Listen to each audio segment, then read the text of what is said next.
Happiness is a deep contentedness that comes from being comfortable in your own skin. Having a true relationship with God and helping others come to know God as well. How do we achieve sustainable happiness? This is an age-old question that at some point or another one must ask themselves.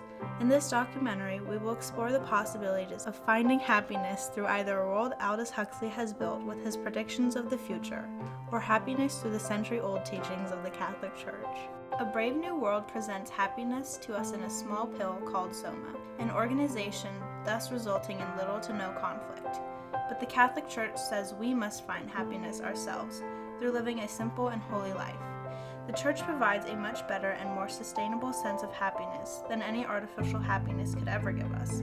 But before we say exactly why the Church is a better fit for finding pure happiness, let's take a look at both sides. An advanced and genetically modified society is presented to us. This is a world where conflict and tension between peers does not exist. They possess zero emotions, other than happiness and content. It's easy to say that a society where only happiness exists is better than a society where we have to struggle to find happiness. But is it really the best? Your life in a Brave New World society starts when you are hatched, not born, alongside of thousands of other babies in a factory of laboratories. While growing up, you will be doused in alcohol, deprived of oxygen, and be subject to severe heat, also known as the Bonscavi process. These methods create different classes within the society. With these set classes, people refrain from revolting, thus lessening the chance of war and rebellion. Now, no war is a good thing, but is genetically modifying someone by hurting their livelihood really the best way to go about it? And does constantly being put in a certain class have a negative effect on one's life? We would have to clarify between genetic therapy and genetic enhancement. Gene therapy is a moral good and acceptable by the Church, while genetic enhancement is morally troubled. Gene therapy seeks to cure disease. Genetic enhancement seeks to change the very nature of man. So those kinds of categories, socioeconomic class categories, are very damaging and very, very problematic. Later, conditioning begins. Without knowing it, you are fed the rules of society. These benefit society because there are no controversy over what people believe. At a very young age, you know what is right and what is wrong, and nobody has a different opinion, so there is no need to fight each other's beliefs.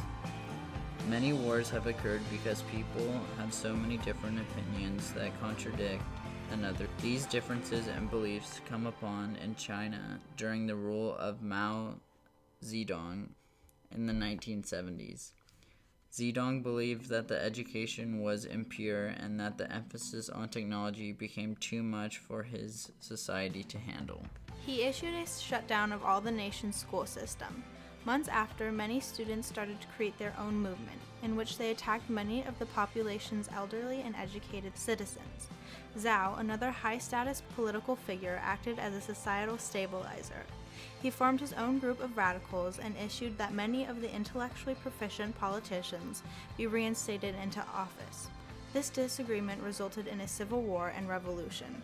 This revolution ended with around 1.5 million dead and millions of others imprisoned, tortured, and publicly humiliated.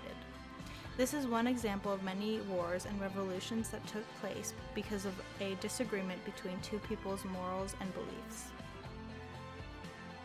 Of course, we would want a world where we didn't have to fight over our own opinions, but is constantly being told what is right and wrong psychologically okay? Need boundaries. Boundaries are healthy and good. How the boundaries are enforced makes a difference. Now that's how you grew up, but while you were growing up, you never had a father, a mother, or any siblings.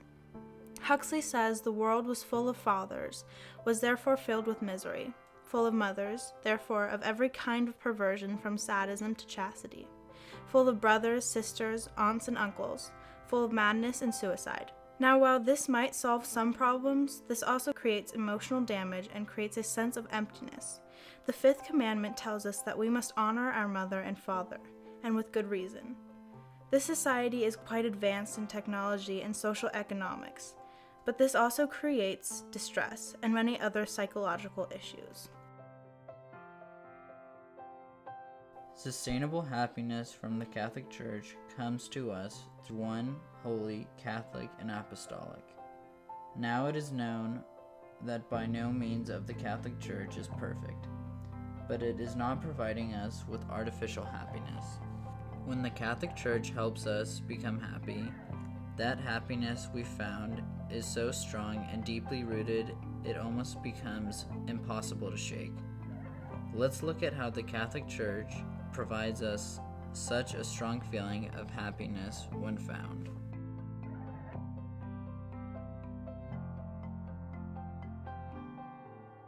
Being one, being a community, helping others.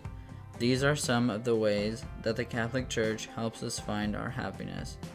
We know that when left up to a person's own decisions, they might not want to attend church every Sunday and follow the rules of the Bible perfectly. That's just human nature. We can't be spiritually perfect 100% of the time. Even some people who devote their life to God and the church waver in their moral stability. They can come back and bring themselves to the right track, but that's where the beauty of the church comes into play. When we falter or fall off our spiritual path, the church and our community is there to pick us back up. The Bible says, "And let us consider how we may spur one another on toward love and good deeds, not giving up meeting together, as some are in the habit of doing, but encouraging one another, and all the more as you say the day approaching." Hebrew 10:24-25. So when we are struggling to find our happiness, being a part of the church can help you stabilize your life for the better. A downside to having such strong feelings means that our emotions can be taken to the extreme. Radical Christian groups, or any religious groups for that matter, take their beliefs too far and perform horrible crimes because they believe that's what God or whomever they believe in wanted them to do. In fact, in 1994, John C. Salvi, a member of the Army of God group, shot the Planned Parenthood receptionist Shannon Lowy and Leanne Nichols, while also wounding several others. But we can't let these people stop us from believing and finding true happiness. God's plan is for the church to come together and live a holy and simple life. When we take that into consideration, living a holy and Catholic life will overshadow the poor decisions of people who might not have the support of the church or who might have received it a little too late. We cannot blame people like John C. Salvi because most of the time they are mentally unstable. After being put into jail, he was watched very closely because he was diagnosed with severe depression, and later he hanged himself in his cell. John couldn't find the love of God and the help of the church that he needed. Instead, he went to a radical group that is not recognized by the church and found himself depressed and more despondent than ever. We must realize that if we become true members of the church, the good we are doing will outweigh the evil in the world.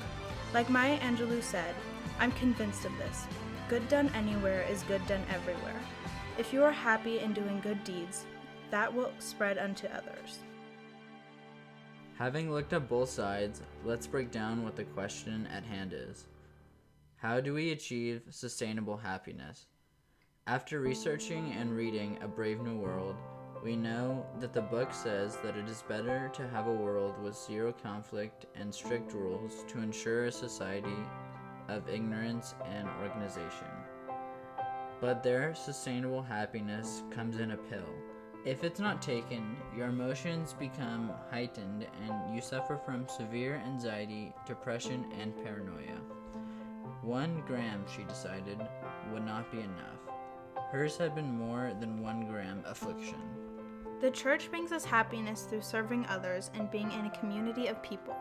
And although we might not be happy 100% of the time, we can achieve happiness in a more pure form due to the fact that we are finding it ourselves. So what is sustainable happiness? Sustainable, defined by the English dictionary, is able to be maintained at a certain rate or level. So soma isn't a sustainable source of happiness because once you are off the high, it's a hard fall down. while happiness defined by the English dictionary is the state or feeling of showing pleasure or contentment.